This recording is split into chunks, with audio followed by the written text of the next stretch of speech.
gente te avisa, aí você pode começar. Tá bom.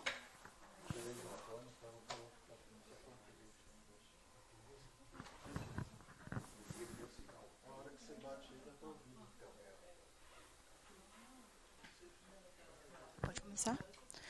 Boa tarde, todos, todas e todes. É um prazer enorme ter vocês aqui conosco e também as pessoas que estão online no YouTube. Peço desculpas pelo atraso, mas a gente teve alguns problemas técnicos aqui, já resolvidos, me parece. E é com muito prazer que a gente recebe hoje no LETEC, que é o Laboratório Etnográfico de Estudos Tecnológicos e Digitais, ligado ao Departamento de Antropologia aqui da USP, financiado pela FAPESP, sem o qual também sem a FAPESP esse evento não estaria acontecendo hoje, então deixando publicamente o agradecimento. Eu sou Carol Parreiras, coordenadora desse laboratório e pesquisadora colaboradora do Departamento de Antropologia, e é com muito prazer que a gente recebe hoje a professora Sahana Udupa. Eu vou, antes de passar a palavra para ela, sem muitas delongas, só dizer um pouco, né, de onde vem a ideia para essa palestra de hoje, né? Pode a inteligência artificial ajudar a combater o ódio, decolonialidade e discurso extremo online? Eu conheci a professora Sahana no começo desse ano, num evento do qual participamos juntas sobre o WhatsApp na África do Sul. Ela vem de uma trajetória longuíssima de estudos envolvendo tecnologia e internet, e, mais recentemente, discurso de ódio, que ela vem chamando de discurso extremo, na verdade, né? Misoginia online, e, por uma alegria do destino, ela está no Brasil durante esse mês, fazendo pesquisa de campo. Acho que ela vai falar um pouco sobre isso na fala dela. E daí veio a ideia de convidá-la para fazer essa palestra aqui e falar sobre esse assunto que é da maior importância, sem dúvida alguma, né? Curiosamente, esse é o nosso segundo encontro. O primeiro também foi sobre inteligência artificial, né? E eu achei muito curioso que ela resolveu falar exatamente sobre inteligência artificial, dentre tantos outros temas que ela poderia abordar hoje, né? Mas isso prova o quanto a gente só iniciou, né, todo esse debate sobre inteligência artificial, sobre as possibilidades, mas também os muitos problemas que isso nos coloca, né? A inteligência artificial é, enquanto talvez o grande problema social que envolve a tecnologia hoje. Então, eu diria que eu acho que a tentativa aqui é problematizar cada vez mais essa questão. E pensar aqui, né, eu acho que o próprio título dessa palestra já nos faz esse convite, pensar que possibilidades são essas e como é que a gente pode usar, para além de pensar em chat GPT, né, que é a parte mais conhecida disso tudo, ou machine learning, né, mas como é que a gente pode pensar essas questões de forma mais complexa e como é que as ciências sociais podem contribuir. Sem mais delongas, eu vou apresentar a professora Sahana. Please, join me. Uma breve biografia dela. Sahana é professora de Antropologia da Mídia da Universidade de Munique, onde ela fundou o programa For Digital Dignity, que é uma rede internacional de pesquisadores, produtores de políticas públicas, né, e grupos da sociedade civil que, colaborativamente, estão imaginando e tentando tornar possíveis outros espaços mais seguros de expressão política online. Mais recentemente, então, ela vem trabalhando com esses temas em relação ao discurso extremo. Como a gente colocou na divulgação, né, grande parte do que ela vai dizer aqui hoje faz parte de um artigo dela, que depois também a gente pode circular, colocar aí no link do YouTube, mas também do livro recém-lançado, Digital Unsettling, né, que eu convido todos vocês também a darem uma olhada. Esse livro também está disponível para ser baixado inteiramente. So, I'm really glad to have you here. It's a pleasure, and I'm really happy that you accepted my invitation to give this lecture for us today. Thank you so much, Sahana, and welcome to Brazil and to USP. Thank you. So I should hold it, or you can use this one. Oh, okay, wonderful. You can turn that off. Yep. Yes. Yeah, I could just come there. Yeah. you.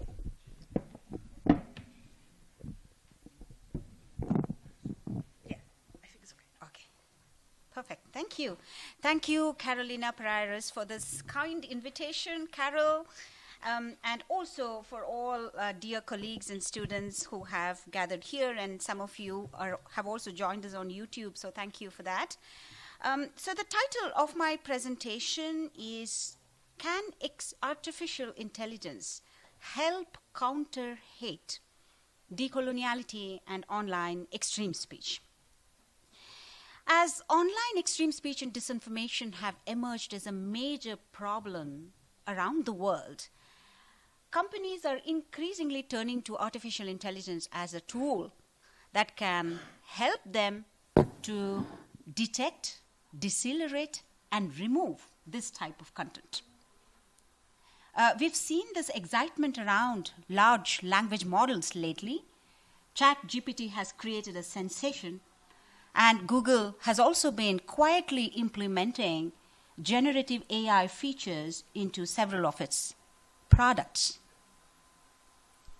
For content moderation, deployment of AI is expected to bring scalability, reduce costs, and decrease human discretion and emotional labor in removing objectionable content. In 2020, Facebook, in its content moderation community standards enforcement report, revealed that AI proactively detected 94.7% of total hate speech that was removed by the company. And in the next year, this figure had gone up to 97%, according to the company report. So companies are increasingly depending on automated detection. So the question is, can AI help us to counter hate?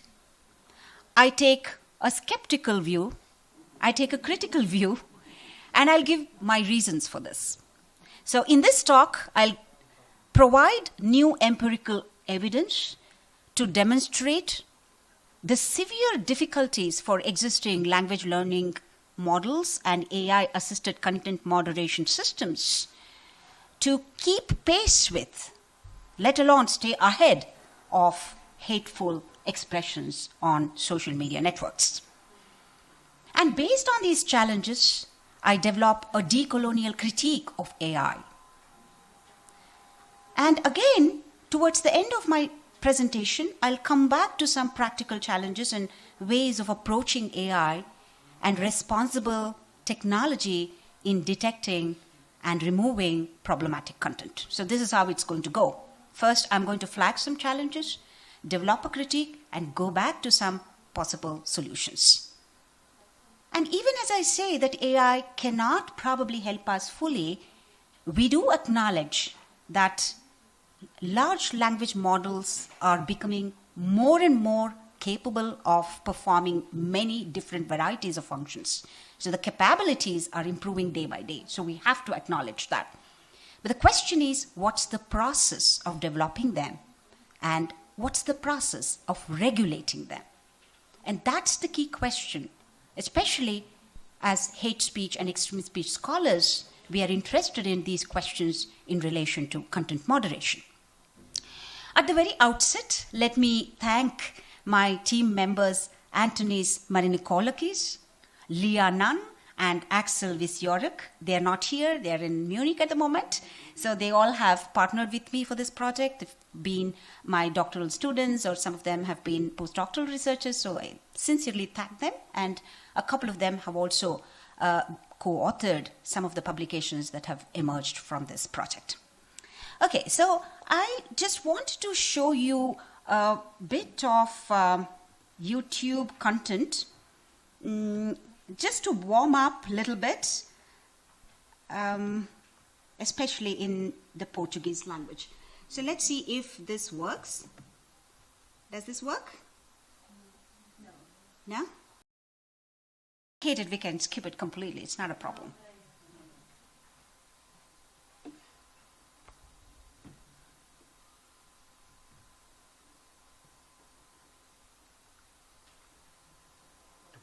duplicate. Here. So,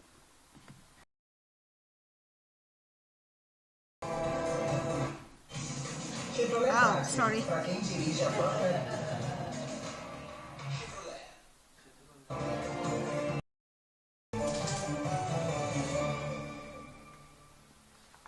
Os algoritmos de inteligência artificial não detectam postagens extremistas e de ódio nas redes sociais. Isso exige que a moderação de conteúdo seja feita por pessoas. É o que revela um estudo de Harvard.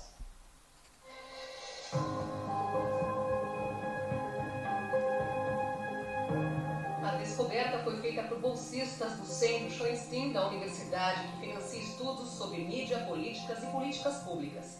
A principal conclusão é que as postagens de ódio mais contextuais, identificadas pelo projeto AI for Dignity, em português, Inteligência Artificial pela Dignidade, não eram classificadas de forma adequada pelos algoritmos, como conta a antropóloga Sahana Udupa, que liderou a pesquisa.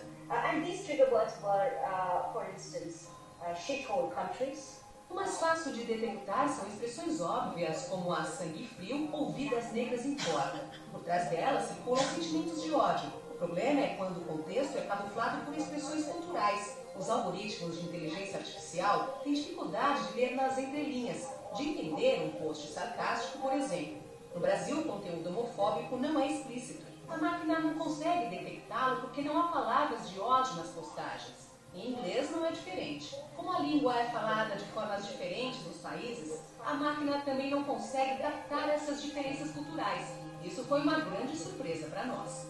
A iniciativa conta com pesquisadores, ativistas sociais e jornalistas da Alemanha, Brasil, Índia e Quênia, que desenvolvem sistemas de moderação de conteúdo. A equipe de Sahana comparou as classificações de postagens extremistas feitas pelo projeto com o Perspective API, ferramenta desenvolvida pelo Google que detecta conteúdo de ódio. The problematic passages. I'll stop there. The reason I've never shown this kind of video in any presentation, but I thought it will just help us to warm up a little bit, especially in Portuguese language, and apologies, I cannot pull off a presentation in that particular language. Now I'm just going to see. Okay, all is good. So now probably that short clip, if you're interested, you could watch the entire program. It's quite well done. They involve many other experts as well in this program. I begin this presentation. You might have just picked up some overview of what I might speak in this presentation. But let me begin now by describing the project, which is AI for Dignity. This is the project that we designed. And this project involved independent fact-checkers as critical community intermediaries in bringing contextual data sets for AI-assisted content moderation. And why were we doing this? Because our purpose was first to understand and test whether existing AI-assisted content moderation systems of different companies are capable of picking up culturally rich expressions of hate and exclusionary narratives. So we wanted to see how capable are they in picking up these difficult and complex expressions of hate. Our second objective was also to develop a process model where we could suggest what we might develop in terms of a sound way of incorporating some of these latest technological developments into understanding and detecting hateful expressions on social media networks. So these were the two objectives. And the project was trying to address one of the key challenges, which is the quality, scope, and inclusivity of training data sets. Those of you who might know about large language models, you instantly realize the importance of the quality of training data sets. So our objective was to prepare high quality, culturally sensitive training data sets and create a process that could be replicated. So there were three different objectives. One was to test the existing systems. The second was to develop a research insight, and third was to also offer a process model where such responsible and inclusive training data sets can be developed in a meaningful way. So with these objectives, we actually try to create a direct dialogue. And how do we do this?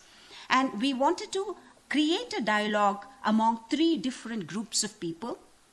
We selected fact checkers, and we call them relatively independent fact checkers, which means they are not employed by any political parties or social media companies. I know that's very difficult to find, actually.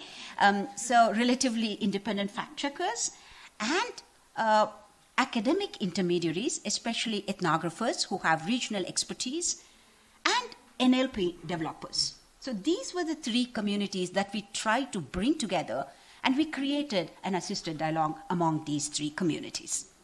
And we selected 4 different country cases: Brazil, Germany, India, and Kenya. So in this presentation, I'm going to give examples from all these countries, just so you get a comparative perspective around this problem. And based on that, I will develop the critique. So the reason why we wanted this to happen was we all know that AI needs millions of examples to learn from.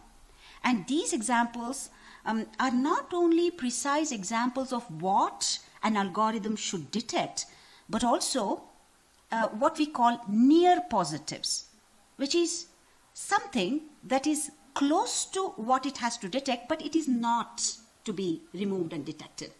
So these are some of the challenges. And of course, the AI should also develop with negative examples, what we call hard negatives. So we have to constantly feed the AI system with all these examples and millions of them for them to pick up any kind of cultural contextualization. So first, we tried to bring all these communities together. And once we did that, the very first question for us, before we even started developing training data sets, how do we define problematic content? Is there a consensus around what is hate speech? And here we drew upon the framework of extreme speech that we have developed. Extreme speech is a critique of hate speech discourse. And here we depart from hate speech and also more recent regulatory discourses around political extremism, because hate speech as a discourse is a legal regulatory discourse which depends on the idea of pathology based on the need to detect, preempt, and remove objectionable content. So clearly it's already positioning itself in that discourse of pathology. There's something wrong with some discourses, so the only action that I need to take is remove it. And here, extreme speech framework is, as an anthropological concept, we are trying to stress that there is no easy boundary between acceptable speech and unacceptable speech. And in fact, in everyday conversational context, hate speech can act as an accusation, as a charge, which means when you say somebody is, hey, you are actually, what you are saying is hate speech, you are rhetorically positioning that person as a hate speaker. So by invoking hate speech, then you are already rhetorically closing the possibilities of mitigation. So that's the risk of hate speech discourse, and this is very well explicated by communication scholar David Boromisha Habashi.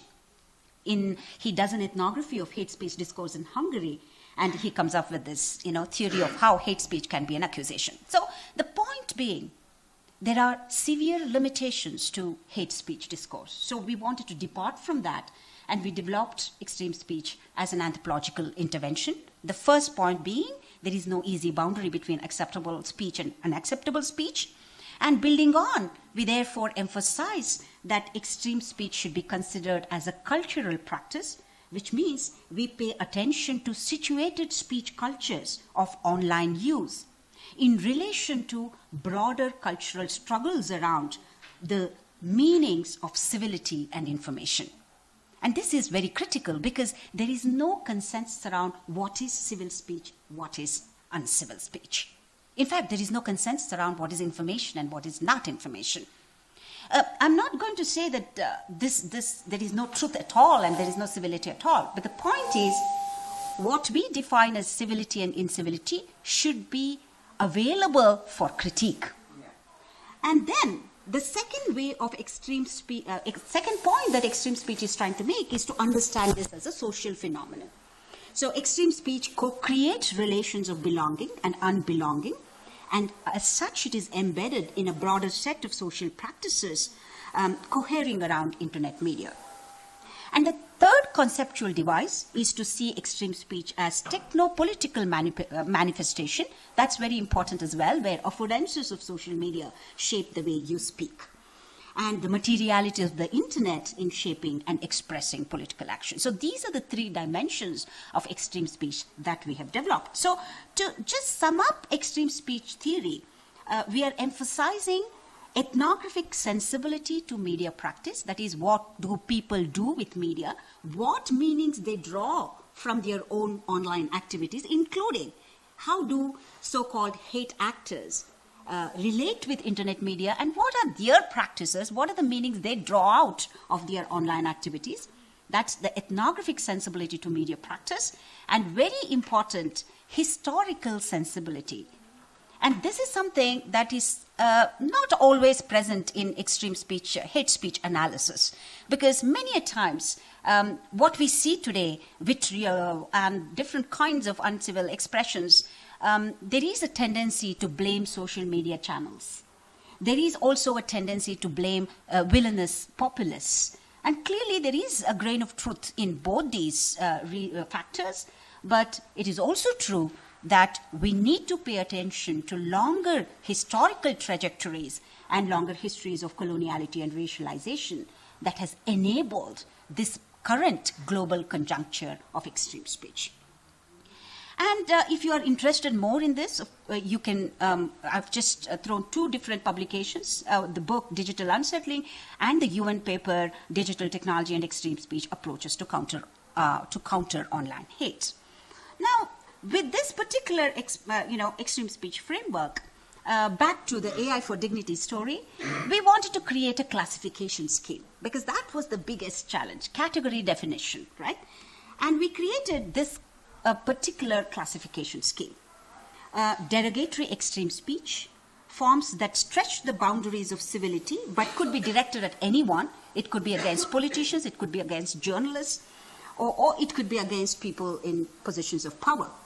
The second category is exclusionary extreme speech. And here, there is explicit or implicit exclusion of marginalized, minoritized, and historically disadvantaged groups.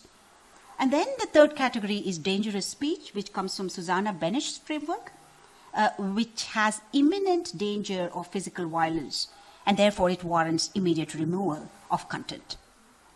So you might understand that we had to develop this classification scheme before inviting fact checkers to go and gather problematic content. So it required a lot of consultation and discussion between fact checkers and us to see what is problematic content. So we had to define what are the different types of extreme speech that we are interested in. And after this, we also invited them and requested them to identify target groups of these passages.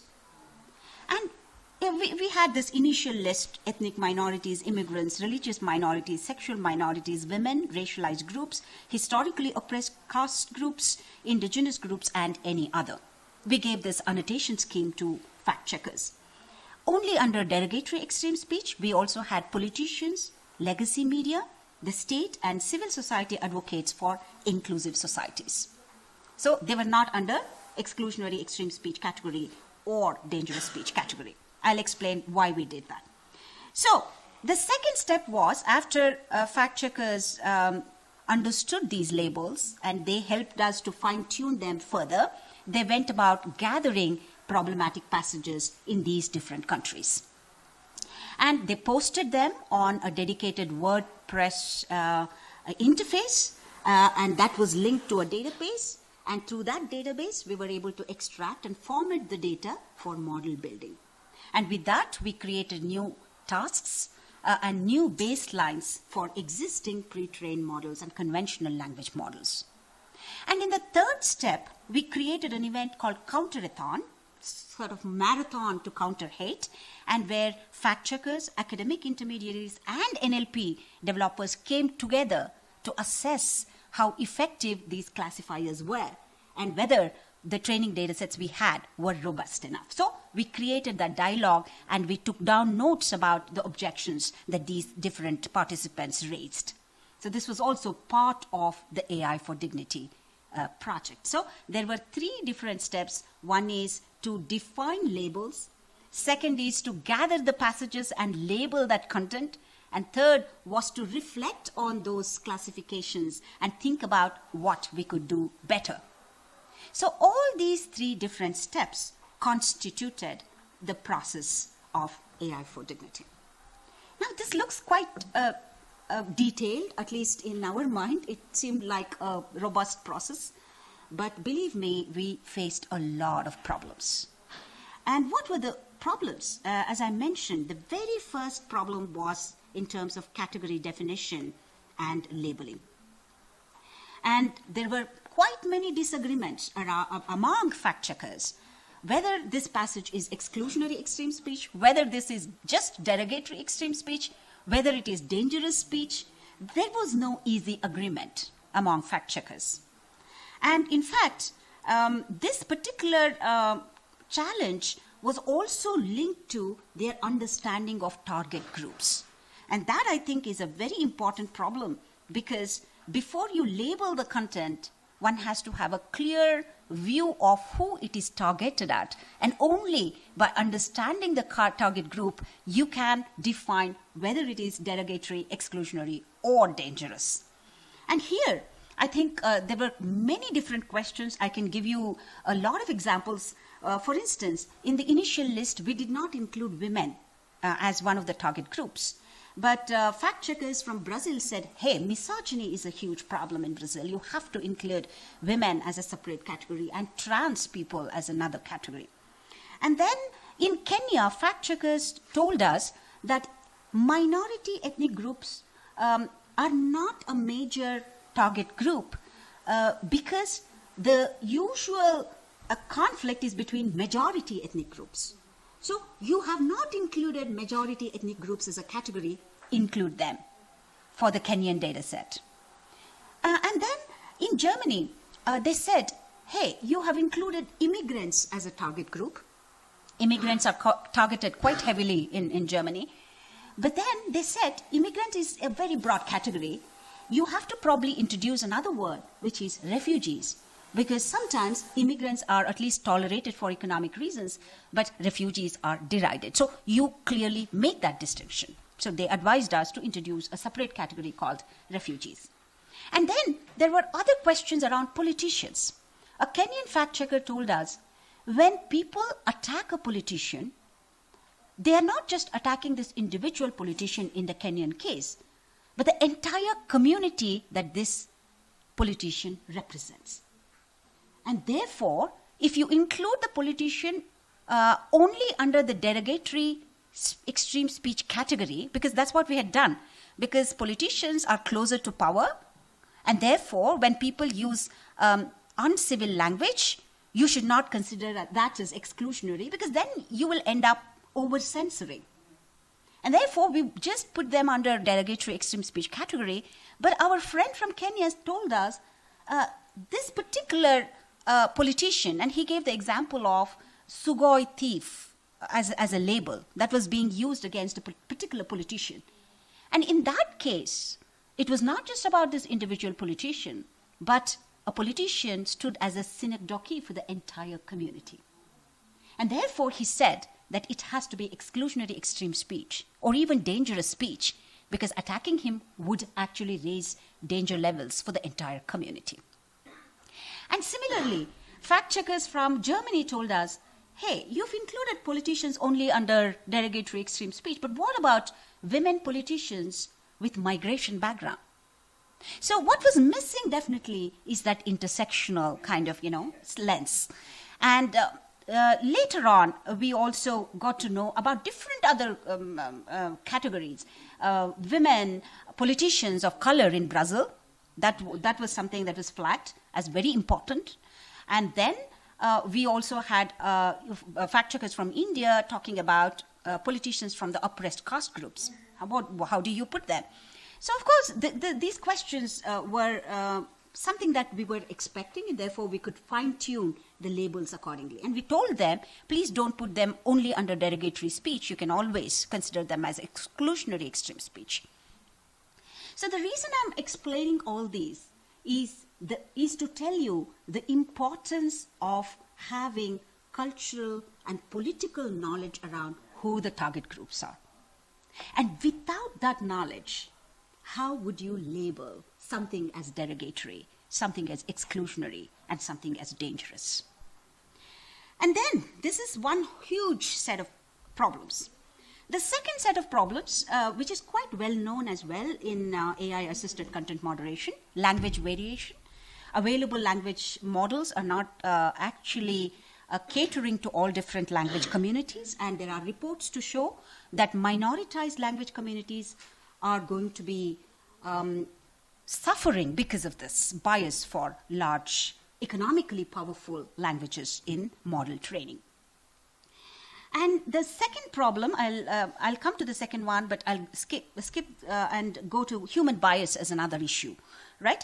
When you label content, then it is likely that you carry your own perceptions and predispositions into labeling.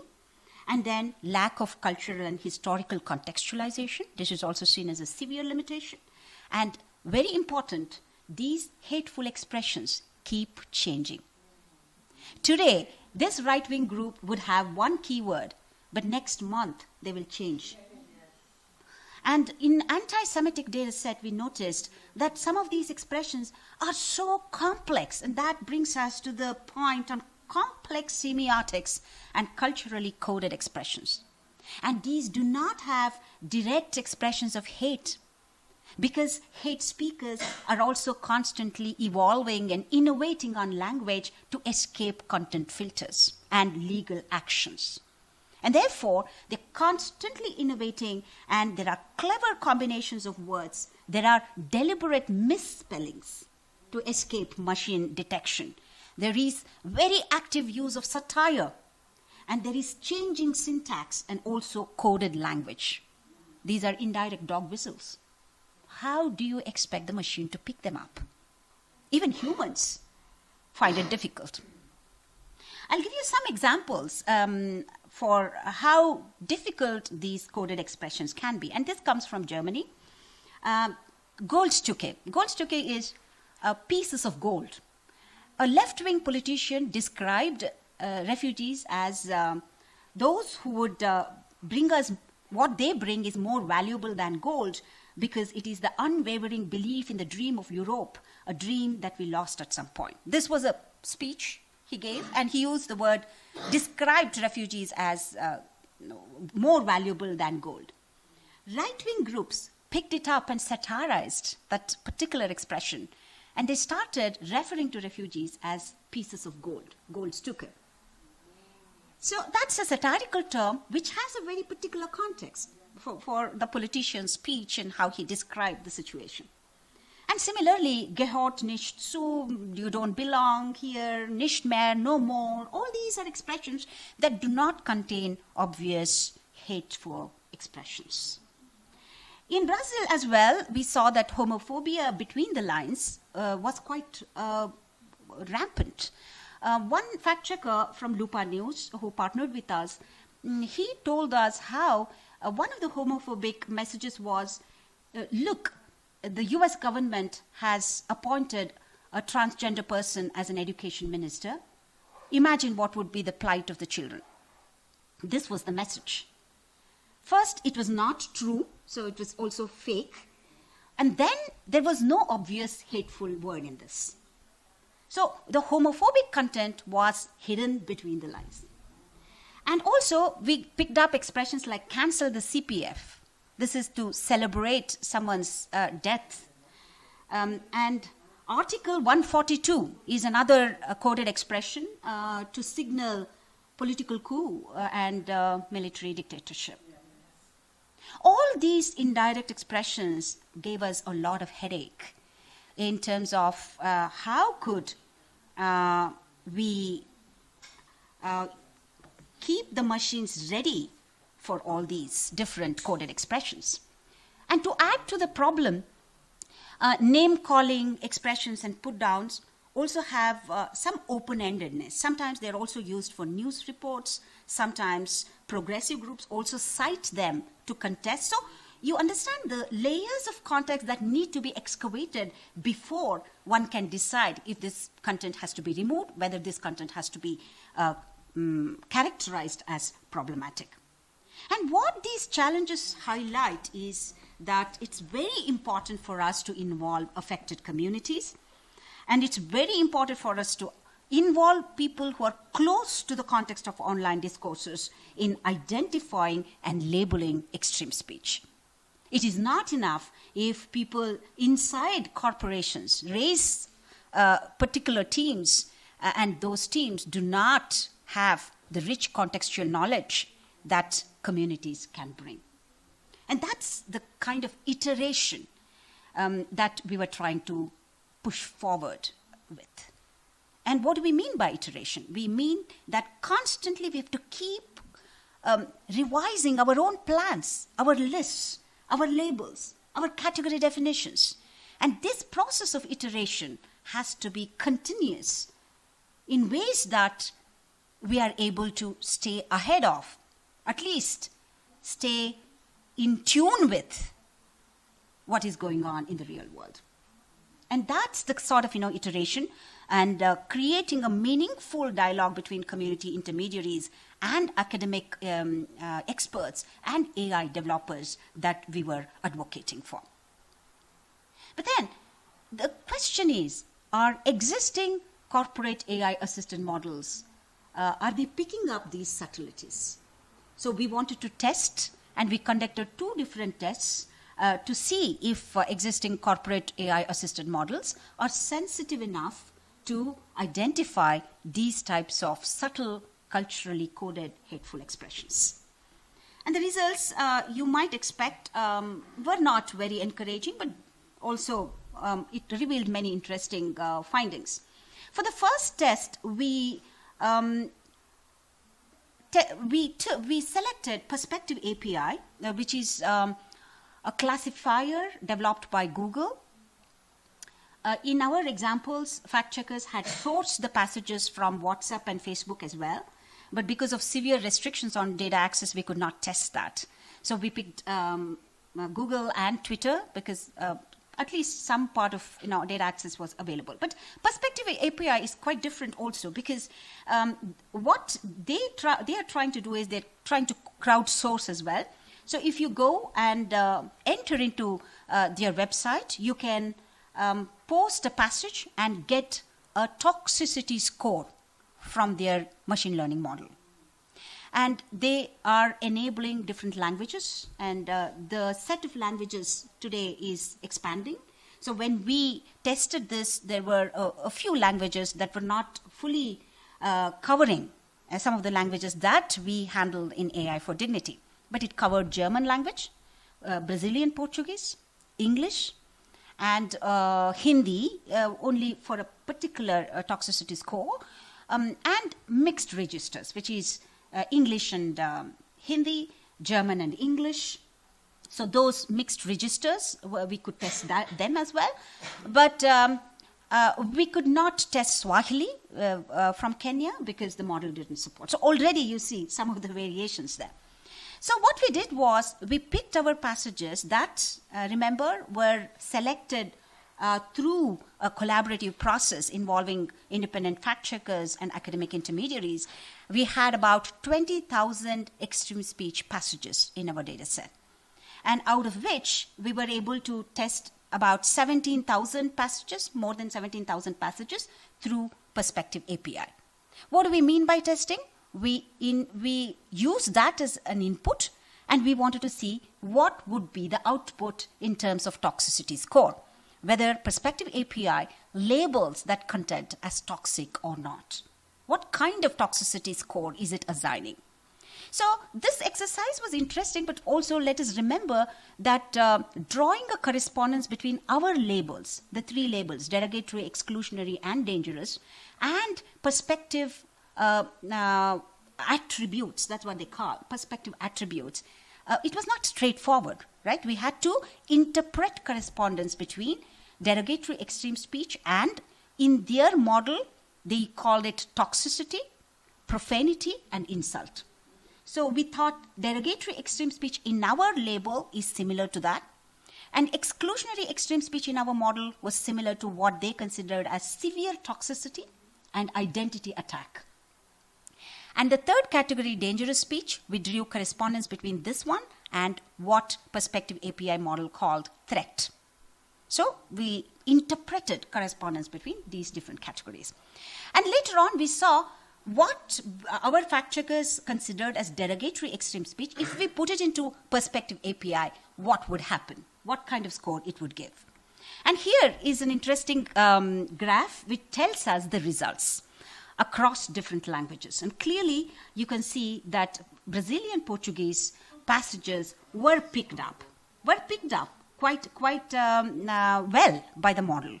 So the score was actually 0.7, between 0.7 and 0.9, and these scores mean that the higher the score, the greater the probability that a human annotator would consider as toxic or severely toxic or as an insult, etc. So it's a percentage, right? So what we saw that the model was indeed picking up Portuguese passages quite well, right? And similarly, German-only passages were also picked up pretty well, which means perspective API model was able to assign high toxicity scores to some of the passages that we identified through our collaborative process, and they gave a high score. Where it did not perform very well was English passages in Kenya and India. That tells us about culturally specific use of English language. And where it also suffered was the mixed registers. Sometimes Hindi and English, etc. There were some difficulties. And we couldn't, of course, test Swahili, as I mentioned. But all passages from Brazil, by the way, were in the language of Brazilian Portuguese. We did not have any English passages in our data set. Our fact checkers sourced all the passages, and all these passages were Brazilian Portuguese. And this particular model was picking it up, right? But then we saw two interesting things, and let's just discuss that. One is this perspective API toxicity scores for German language passages had many trigger words, which means some of these words really were directly toxic, and they had some global momentum around them.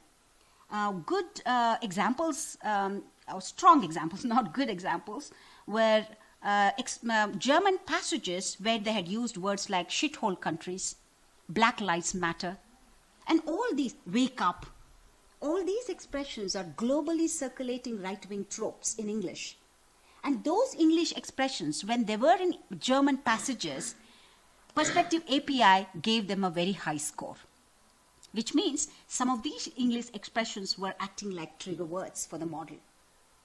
And here you see similar German expressions, very direct, fucking foreigners, foreigners out, Muslims hate, among other things, dogs, whatever, right? Germany first, we don't need you foreigners. So all these are direct expressions. Definitely the score was high. But what was interesting was this. When these exclusionary narratives were quite indirect, then the model could not assign a high toxicity score. Look at the examples. Germans are outnumbered in Germany. Score 0.09. What are foreigners doing in our politics? Muslims are socialized differently. Apparent facts are that Muslims are to blame for the spread of the pandemic. I finally want to read that Germany is sending back the millions of foreign Hartz IV recipients. Hartz IV is a colloquial term for unemployment benefits in Germany. So basically they're seen as benefit seekers. The whole world is investing in progress and evolution, only Germany is investing in refugees. All these passages did not receive a high score because it requires context for you to even understand them as exclusionary. And similarly, I'm just giving 3 examples from the Brazilian data set. You can read them yourself. I can just, pause. So fact checkers labeled them as derogatory, the first example. The other 2 as dangerous, but perspective API model scored it below 0.1. So the model performed better for Brazilian Portuguese, definitely, but even then, there were several passages that were marked as derogatory and dangerous by fact checkers, but received a very low score on perspective API. And the second test we carried out was on Twitter. What we did was, we had this list of 20,000 plus passages, and we randomly picked 280 passages. It's not a large percentage, definitely, but just an indicator. So we picked 70 passages from each language category, and we wanted to see if those passages continue to exist on Twitter. We did a simple search on Twitter to see if those expressions are there on Twitter. Remember, between the time our fact checkers gathered these passages and we tested whether they are on Twitter or not, there was a good 8 months gap, which means a company like Twitter had 8 months to remove, or more for that matter. But then what was revealing was on Twitter, Brazilian Portuguese passages continued to persist, 63% of them. What it says is on Twitter, we continue to see some of the problematic passages that fact checkers had identified. And that percentage was quite low for Germany, 18%. For Swahili, it was 50%. Hindi, it was 51%. So all these findings might actually lead us to frame this issue as a technical difficulty or as platform governance issue. And both these issues are quite valid, but I suggest that there are also deeper political and ethical issues that undergird this huge problem. And here I will then turn to what I call the framing of the human that is guiding and also tempering the development of AI in relation to content moderation. And why do I pick this up? Because across attempts to bring more human annotators, we see this moral panic around automation and demands to assert and safeguard human autonomy against the onslaught of the intelligent machine. And here, the concept of the human represents the locus of moral autonomy that needs protection from the machine. So this is one particular moral panic that's emerging. Conversely, and this is very important, there is also the aspiration to draw correspondence between the human and the machine. And that is the aspiration around algorithmic machines. And here, the machine is imagined as the rational entity. So the traditional view of rationality, I'm quoting Malambi, as the essence of personhood, is what is guiding this aspired correspondence between the human and the machine. And it designates how humans and now machines should model and approach the world. So clearly, you see 2 different perspectives. One is the moral panic around how machine might take away human autonomy. And the second is the aspiration to draw correspondence between human as the rational being and the machine that can model upon that rationality. They're 2 different things, but they emerge from the same Euro-liberal thinking. So the aspired correspondence between human and machine, to quote Malambi again, obscures the historical fact. The traditional view of rationality as the essence of personhood has always been marked by contradictions, exclusions, and inequality. That's the critique of this aspired correspondence. Now, the moral panic, the glorification of the idea of the human. you could critique it. When you read with Pofu Einstein, for instance, the principal trouble with the grand construction of the human of Euro-modernity is that it was founded on unhappy circumstances and for tragic purposes. Man, as a performative idea, created inequalities and hierarchies usable for exclusion and oppression of the other. The attribute human is not self-evident or assured. It can be wielded and taken away. Where is this glorification of the human? What is the abstraction of the human that is guiding this process without understanding the historical genealogy of the concept of the human? And here I think powerfully as they represent, the idea of the human can be wielded, given, and taken away.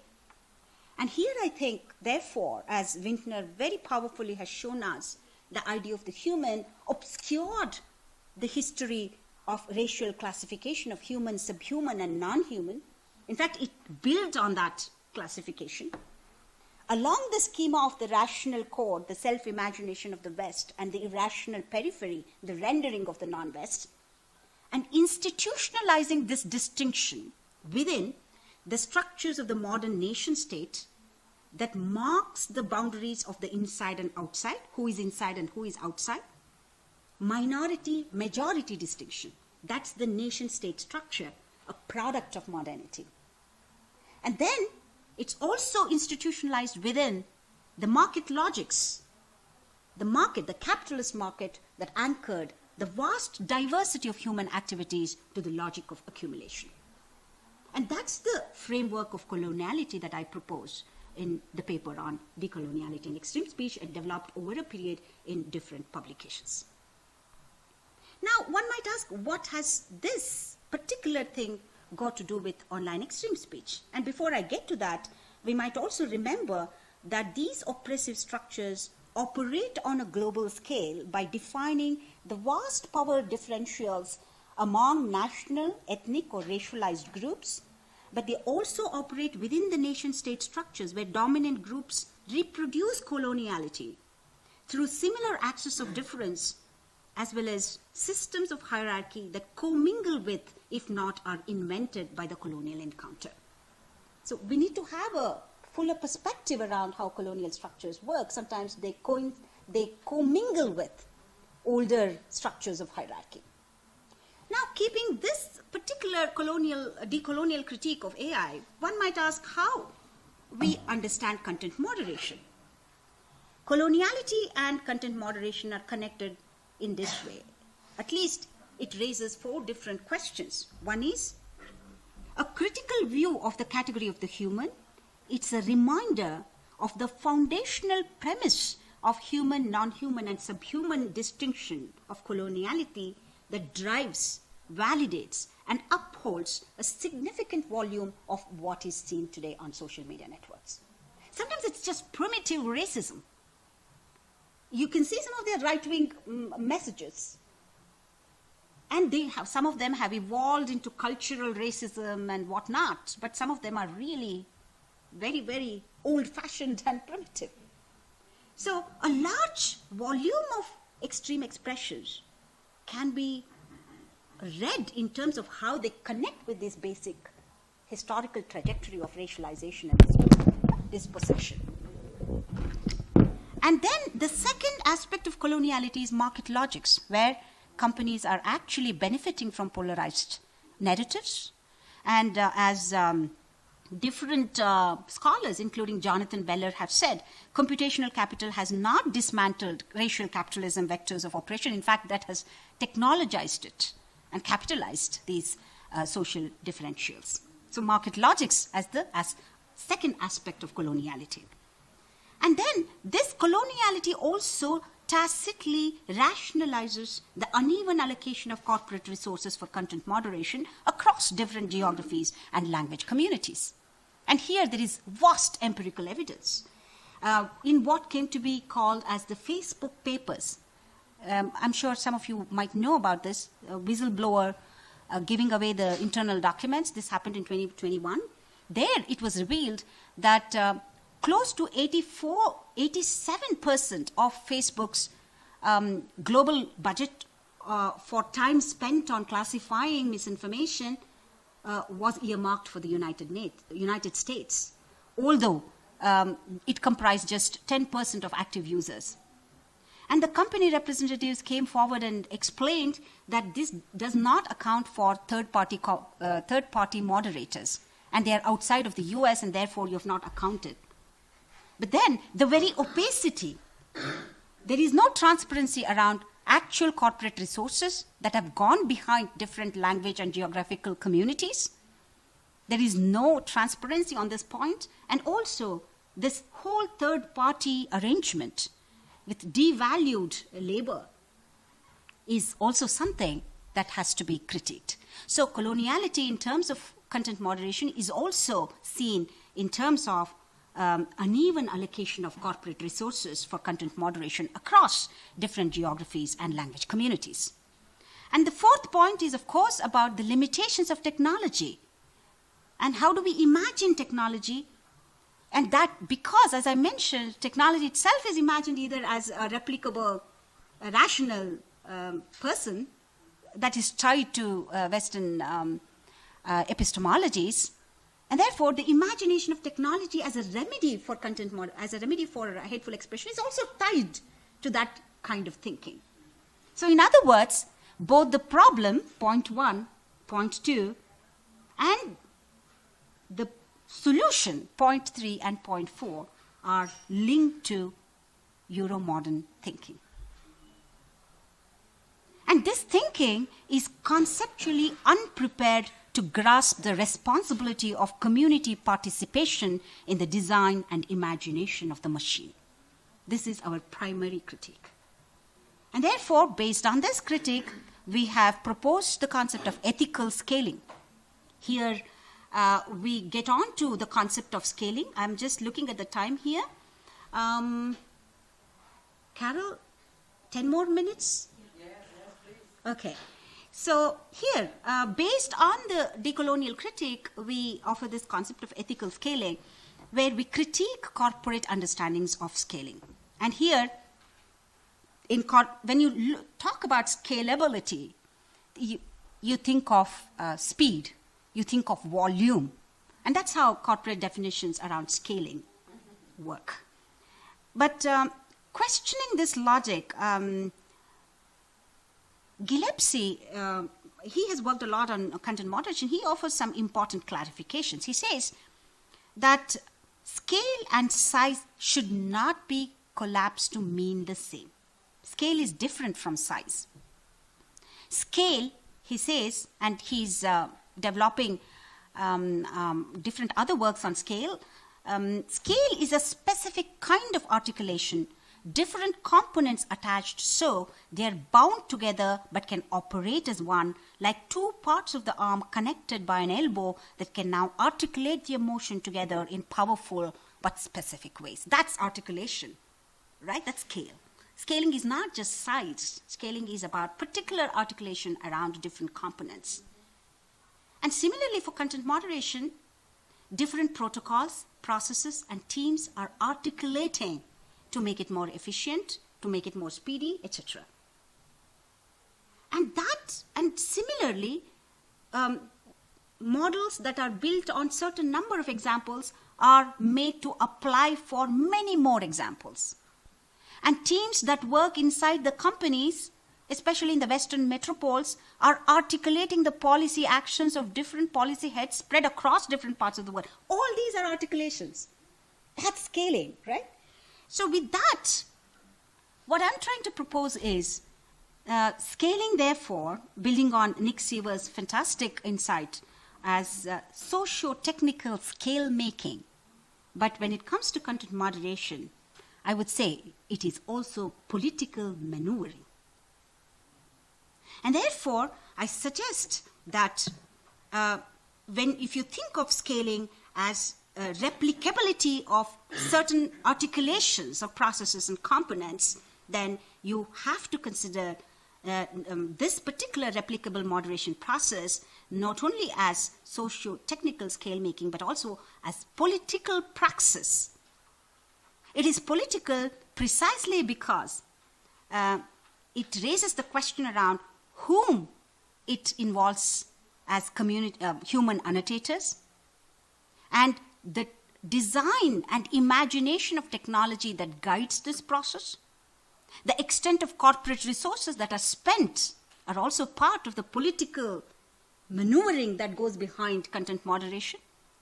All these tell us that content moderation is not just socio-technical scaling, but it is vitally a political action.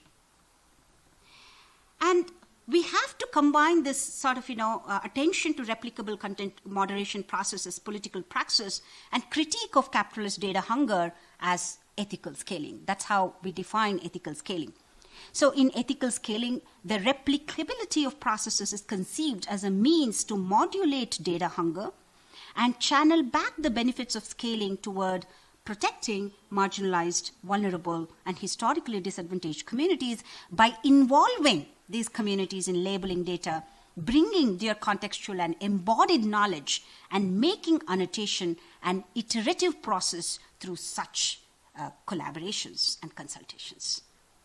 So what we are looking for is not just a distant labeling of problematic content, but very contextually rich ways of understanding this, where community intermediaries are also bringing embodied knowledge of what is wrong, what is not wrong. So after I gave the examples of how difficult it was, after raising a decolonial critique, I'm coming back to how we might imagine this process differently. And that's where we propose this concept of ethical scaling.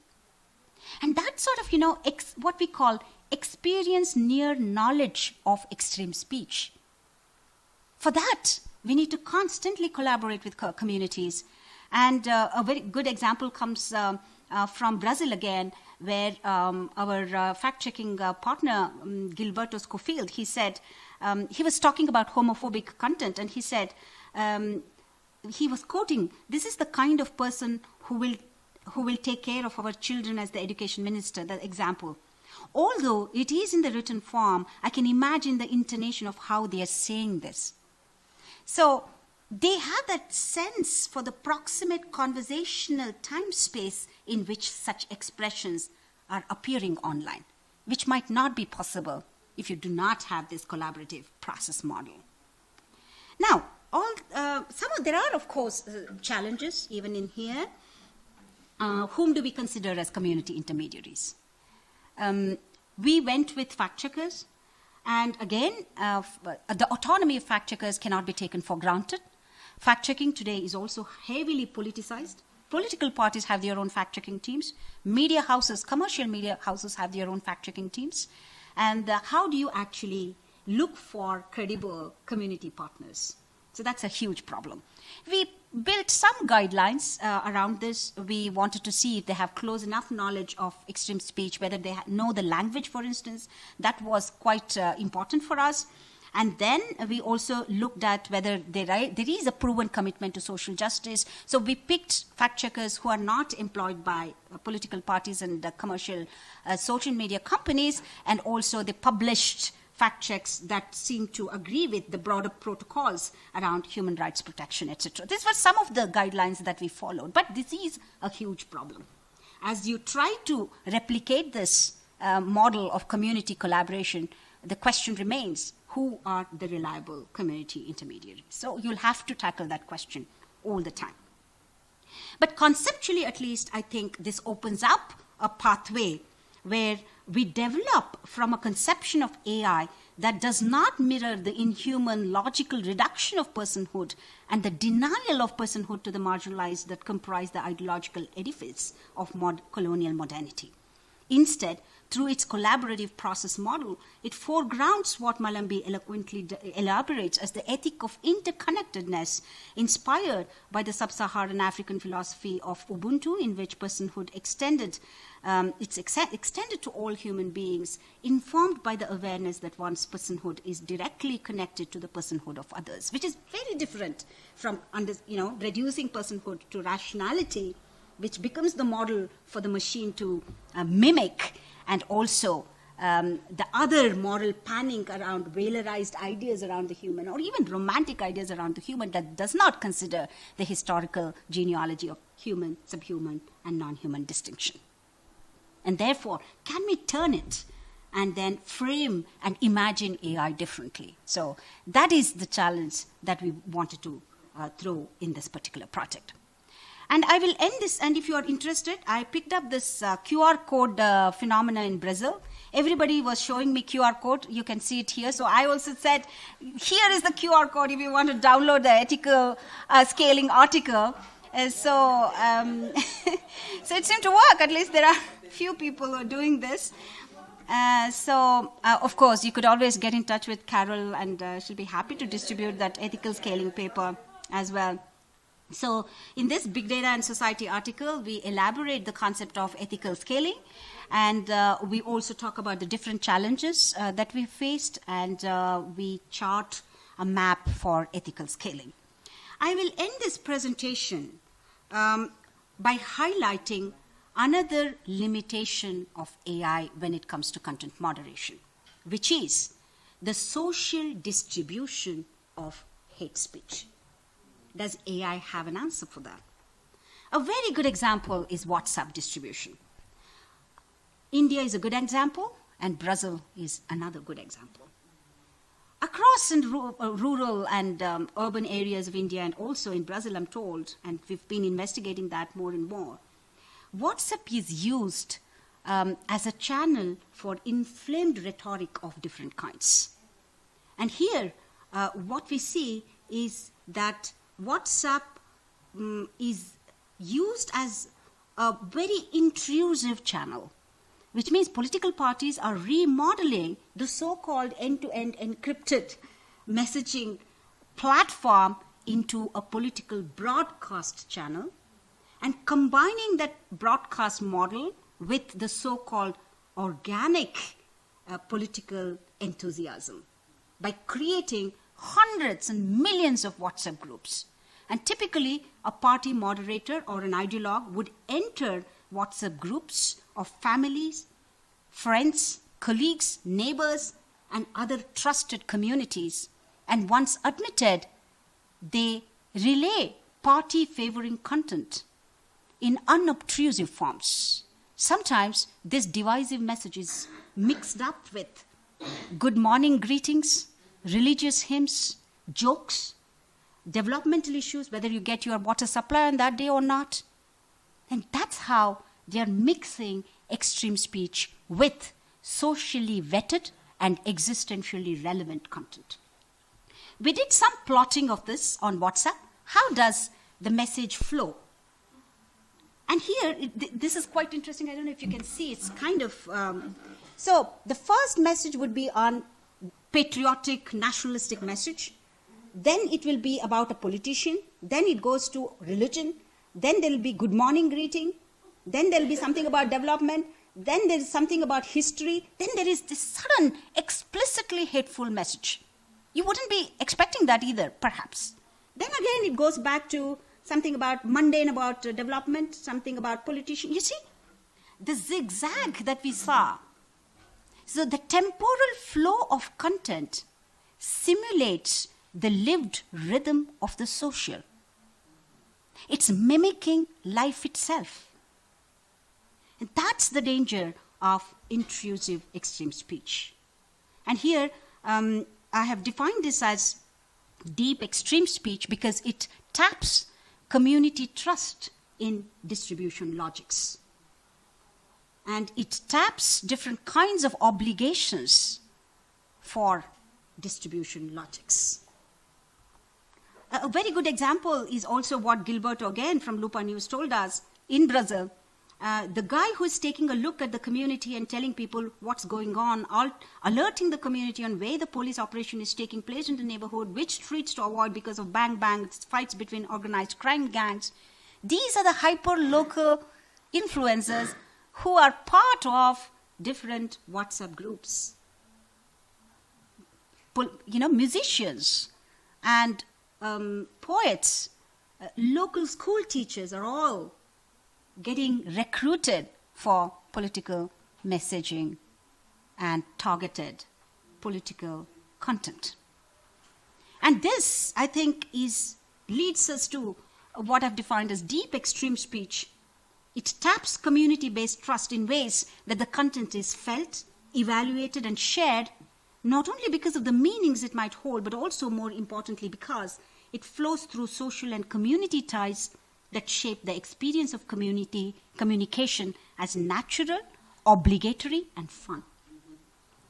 In such circulatory milieus, responsible action is itself conceived as circulation, the sense that by forwarding the messages, one has done one's duty.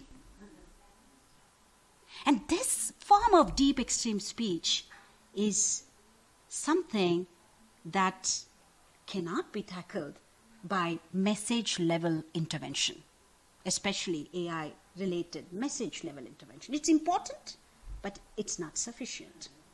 And therefore, I ask a big question mark: how can it help us to solve these intrusive forms of social distribution of extreme expressions, and for which we would need a people-centric perspective, going back to how AI has to be reimagined in a people-centric, community-centered manner, but also in addressing different kinds of distribution logics around extreme speech. And I have given some steps and different solutions, as with many other colleagues who've been working on this. Fantastic work, everyone. Have been greatly privileged by reading all these different solutions and approaches. And some that I have suggested are in the UN paper that I just shared with you earlier in the talk. I'll be happy to take more questions about this, about the community-centric, people-centric perspective that we are advocating for content moderation. Thank you so much for your attention.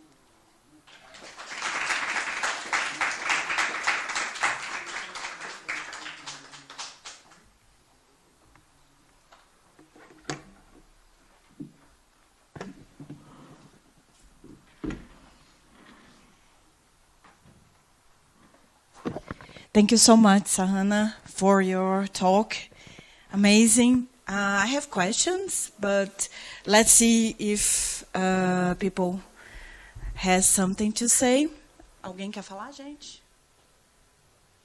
Perguntas?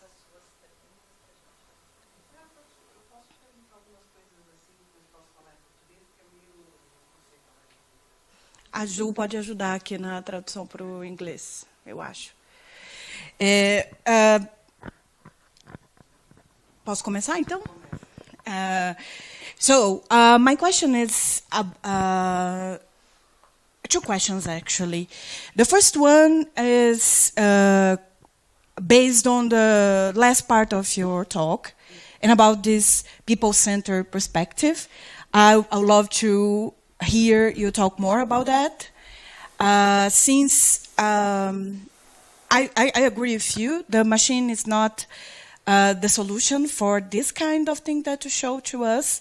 And this is a minor part of what is happening. We know that. So I really love to hear more about it. And the other question is about WhatsApp. And why I'm asking about WhatsApp? Because as you mentioned, and as we all know here, India and Brazil are the places where WhatsApp is most used in the world, right? And then it's Mexico. I think it's not a coincidence that these three countries are the center of it. And I really will appreciate if you talk more about this kind of content in WhatsApp, because I know you are thinking about it. And this idea, for example, of the hyperlocal influencers, if you can go more in this idea, because for me, for example, it's really useful, because I think these people can do a real damage in the communities they are part of. And I think it's something that we have to understand more. And I really want to hear if you have examples from Brazil or from India, because you are doing field work in both places. So to hear more about WhatsApp. Because another point is that it's difficult to research using WhatsApp. We know that, right? Here in Brazil, we have a lot of ethical concerns, for example, about it, how to do it, especially in groups, for example. And I think I would love to hear what you think about it, about this challenge that we have dealing with WhatsApp. Thank you. Yeah, I think you should address this too, and then we take more from people. Yeah. Okay. Oh, okay. Thank you. You have a question? Oh, okay. Oh, I'm so sorry. Oh. Sorry. I'll keep my responses very short. So, people-centric perspectives, a whole range of measures need to be taken, and these have to keep evolving because hate speakers and political propagandists are also fast evolving. Their strategies are not the same, so one has to be very alert. So in the UN paper I mentioned there are quite many solutions, approaches, I wouldn't say solutions, but approaches that have listed. So one would be to recruit local comedians, for instance, or memes creators, because your opposition should also be contemporary. If you just fund NGOs that take a very serious tone of discourse, then you might not be able to invert some of these problematic expressions. So it's like digitally native and being very close to the jargons and the styles and practices. And so I also was telling our UN colleagues that you have to begin to fund these local comedians and musicians and memes makers and also digital influencers, and a huge, that is one part, but also the second part is also to raise awareness among these clickbait workers. And they're not just raising awareness, but also some bit of industry regulation there. Because what has happened is commercial political consultancy is now growing into a big field. And in Brazil as well, there are many political consultants, and we were talking to many politicians, and these are hired trolls. Aside from other publicity strategies they use, they also use bots and hired trolls. So when a woman politician receives extreme speech, it is not some genuinely angry guy sitting out there and giving it out, but these are formatted. They've sometimes been paid and incentivized in different ways to say the same things. And sometimes you think that, 5 o'clock, this particular objectionable message will hit my social media timeline. How is it possible? Because it's also now part of the industry. So that sort of industry regulation. Jonathan has worked on Corpus Ong, and others have worked on this as well. So this is beyond platform governance. Platform governance is important, but also what we call actor industry responsibility, where there are different actors involved. So that's another kind of people-centric perspective that I would advocate for. And about WhatsApp, of course, there's a lot to say, and hopefully we'll come back here to release our WhatsApp volume. Exactly. So Carol is also contributing a chapter in that. So we have had our first workshop on WhatsApp. It's a global volume. So we are going to have different cases around the world on how WhatsApp has become a major challenge for extreme speech. And in that, we will have a separate section on methodology. We are trying to address how do you even study WhatsApp when they are closed WhatsApp groups? How do you enter them? What are the ethical protocols to be followed?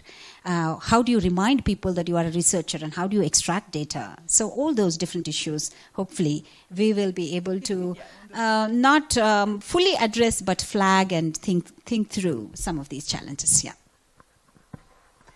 Perguntas? Deixa a Ju só chegar, porque acho que ela vai traduzir. Corre. You could use this microphone, right? Talvez você possa usar. É que eu para ela só. Okay. If there are questions in Portuguese. Em português, yeah. É você, Bibi. Eu vou fazer em português pergunta pela minha ignorância e pela complexidade. Porque as pessoas estão assistindo. Bom, fazer a pergunta em português fundamentalmente pela minha ignorância, não apenas de um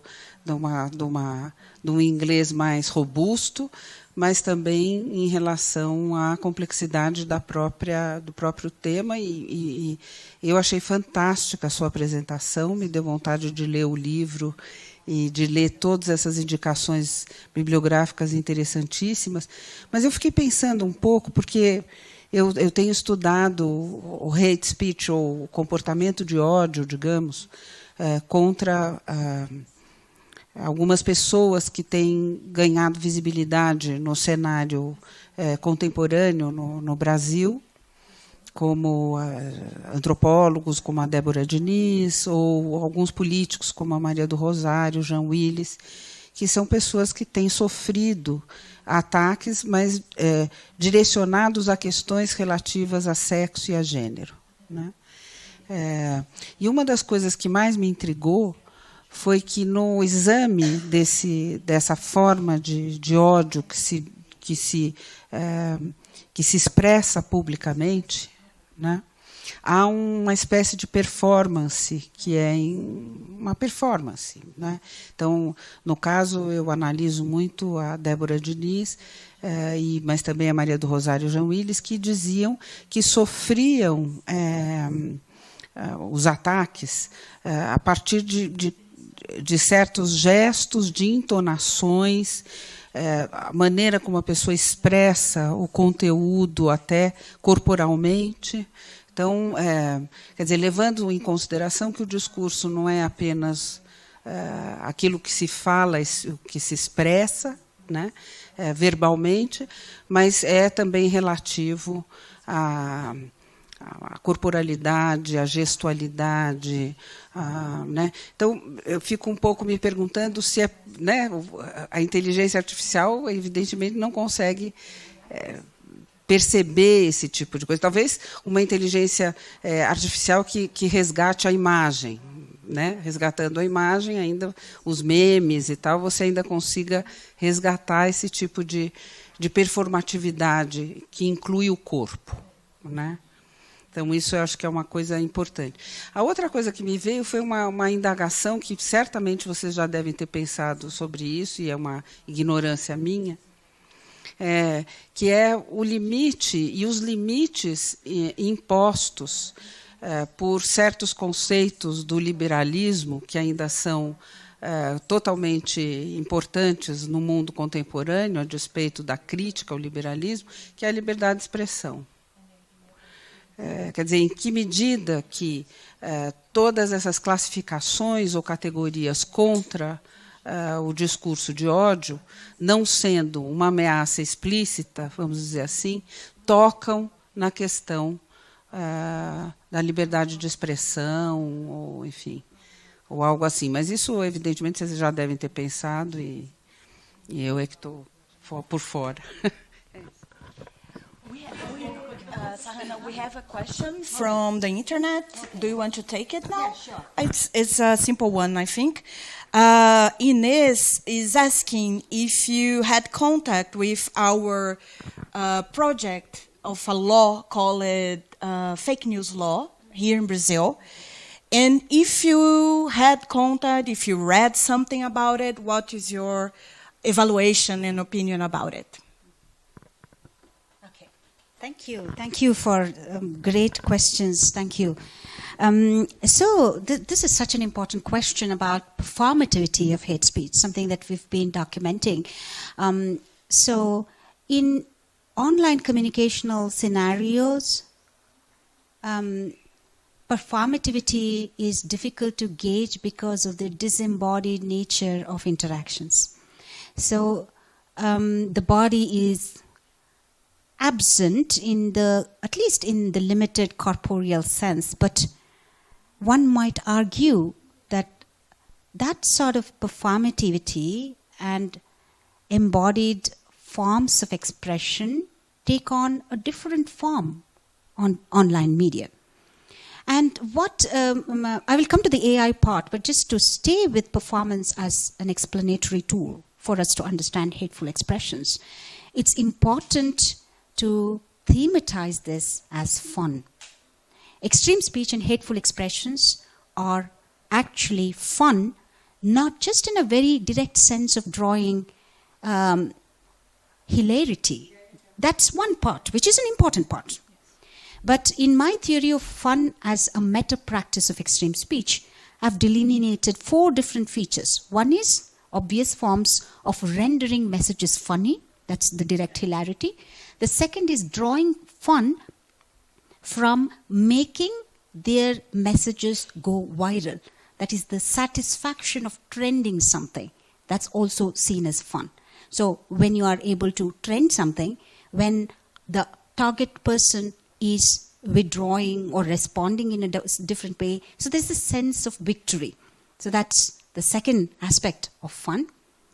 And the third aspect of fun is collective aggression, where hate speakers are giving online high fives through emojis and also by retweeting other forms of memes, etc. So that sort of collective aggression, that's also part of fun. So therefore, fun has to be taken very seriously, and that's how I have tried to thematize in understanding online hate as performance. But coming to corporeality of performance and AI, I think it's very difficult indeed to deploy any form of AI-related detection models. It might improve. Image detection is becoming more and more sophisticated. But to be able to delineate whether this particular image is hateful in its orientation, that is so difficult. So I would think, in fact, it can take us to different other danger zones where there have been attempts where credit lending companies have used AI by using these models where they claim that I can look at their selfies and I can decide whether this person is capable of repaying or not. These are some of the silly models that have appeared in the market, right? I'm just giving a very absurd example, but I'm just saying that we need to exercise tremendous caution before we are able to assess bodily images and draw meanings out of those images. That's going to be tremendously difficult. And that could also be the biggest challenge. It is a big challenge. It is a huge problem because it is so important, because hate speakers, when they post something, sometimes it's also linked to offline events. In some countries, it's linked to lynching. In some countries, it's linked to actual going and heckling a speaker, yes, or throwing black ink on the speaker. Now, there are all these kinds of, offline performances that are intricately intertwined with your online practice.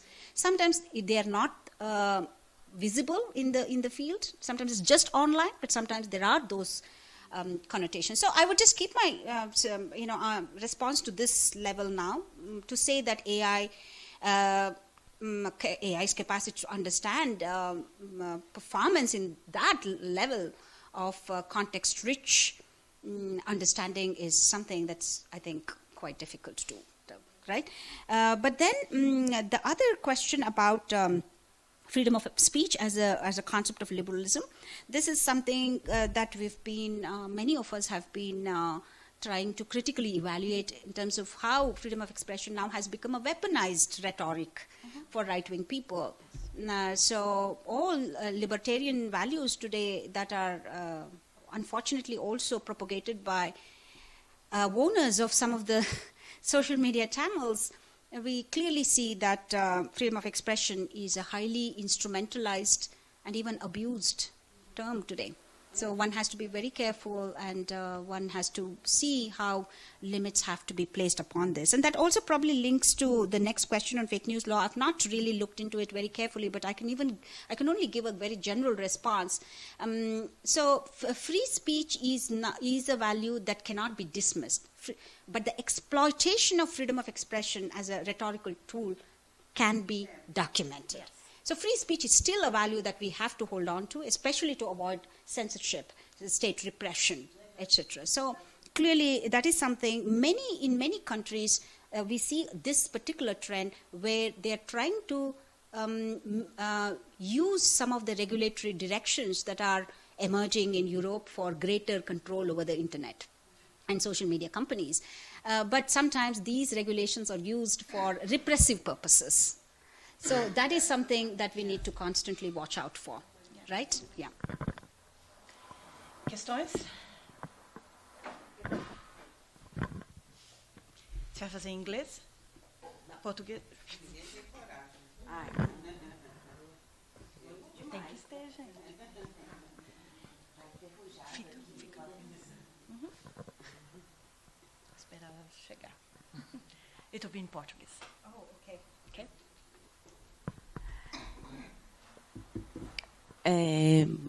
Boa noite já. Adorei a sua fala. Fiquei pensando muito nas minhas questões da minha pesquisa. Eu pesquiso feminismo no Instagram. E o que, na verdade, eu fiquei pensando é o lado oposto dessa leitura da inteligência artificial. Você está falando de discurso de ódio, né? E como a inteligência artificial não consegue pegar muito bem algumas coisas por conta dos níveis, mas ao mesmo tempo, quando eu estou vendo no Instagram os algoritmos, né, barrando algumas coisas que as minhas interlocutoras falam, porque colocam como discurso de ódio, mas porque elas usam palavras que o algoritmo vai entender enquanto violência, quanto discurso de ódio, sendo que, na verdade, elas estão descrevendo situações de violência e não propagando a violência. Então, na verdade, eu gostaria que você falasse um pouquinho mais sobre isso, como também tem essa dificuldade de pegar esse outro lado do discurso, né? Não um discurso de ódio, mas quando você está querendo pensar violência e pensar essas minorias, e como o algoritmo tem atrapalhado um pouco nisso também. As inteligências artificiais não conseguem pegar essa sensibilidade. Não sei se fez muito sentido, mas era isso que eu queria. Obrigada. Mais alguém?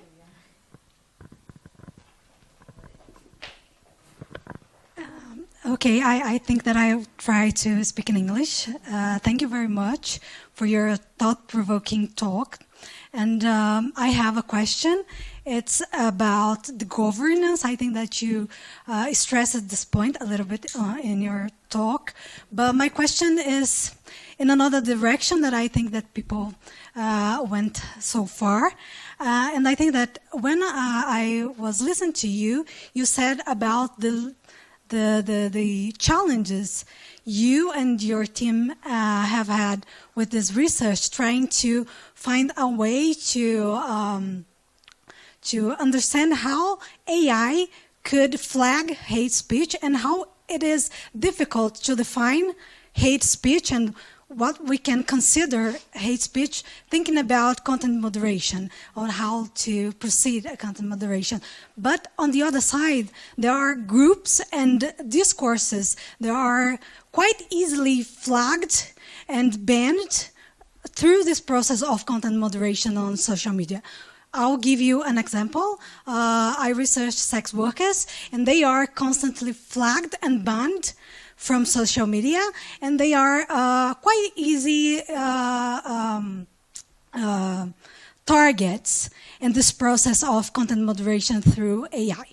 And my question to you is specifically, if in your critique, if you saw something related to this question of what kind of speech or practice is not like flagged or is hard to be flagged, and what kind of speech or discourses is easily flagged and put into a category that makes it easily to be considered problematic or uncivil or something like that. And if in your thinking about governance, if you, like in your critique, like colonial critique and your critique of AI governance of content moderation, if you think about this specific disjunction, I think, in this relation of easily targeted and hard to target discourses.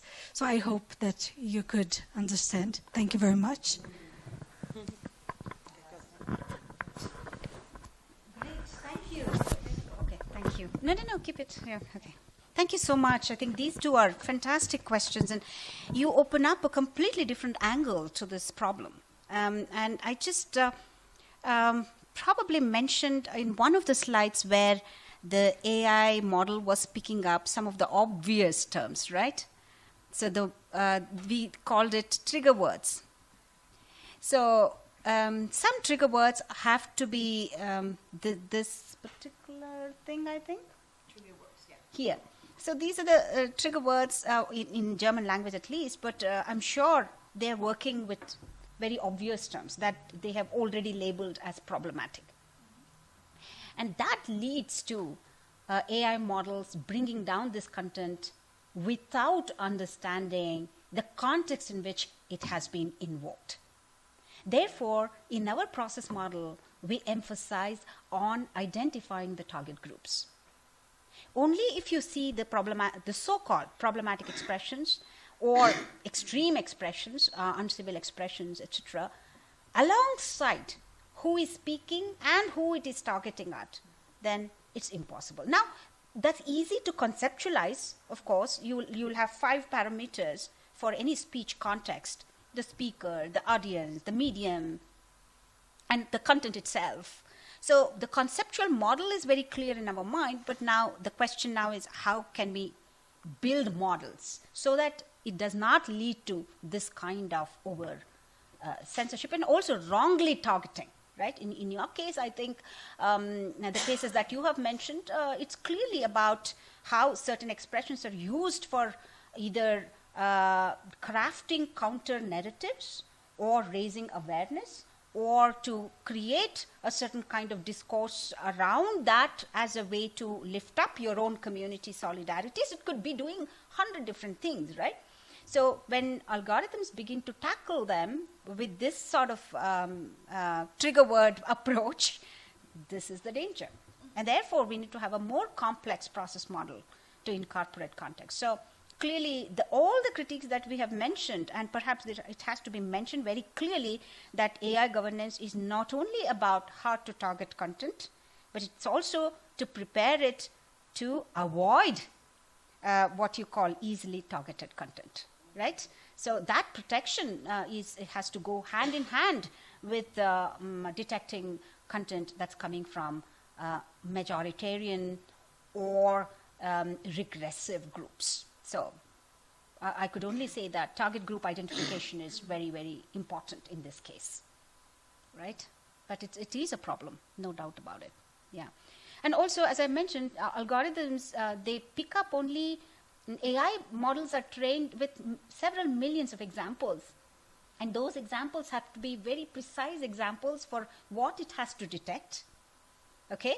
And at the same time, what we call hard negatives, what it should not detect, but also near positives, which means it's something that's close but should not detect. So you see, the training data sets have to give all these different examples. So even at that level, there is complexity that needs to be incorporated. And then the level of target groups and context. So you have to build a model to incorporate all this. Otherwise, this can lead to this situation that you've mentioned. But thank you for pointing it out. It has to be very clearly mentioned. Both of you have come up with this point, so I thank you for that. Mais questões? Se não fechamos. One that was on YouTube, have you answered that? The one on the law? Yeah. Answer. Yeah. Bom, então a gente finaliza, né? Eu agradeço muitíssimo a presença de todos e todas e todos vocês. Pessoal que está no YouTube, ficou até agora, obrigada mais uma vez. Esse é um ciclo, né? Desde junho a gente tem feito mensalmente um encontro do LETEC, né, que é esse laboratório. E a gente volta no mês que vem, então fiquem ligados, né, @LETEC USP no LETEC_USP no Instagram. Entre em contato por lá, né, é o melhor jeito. A gente também tem o site, www.letec.usp.br, também com várias informações.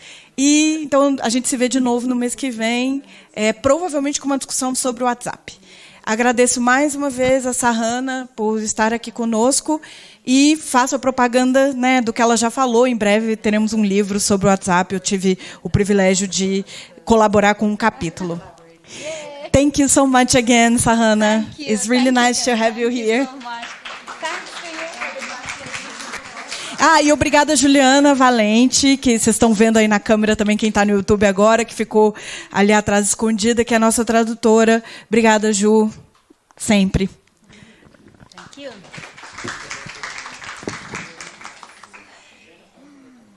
So we can just take this out. Oh, yeah.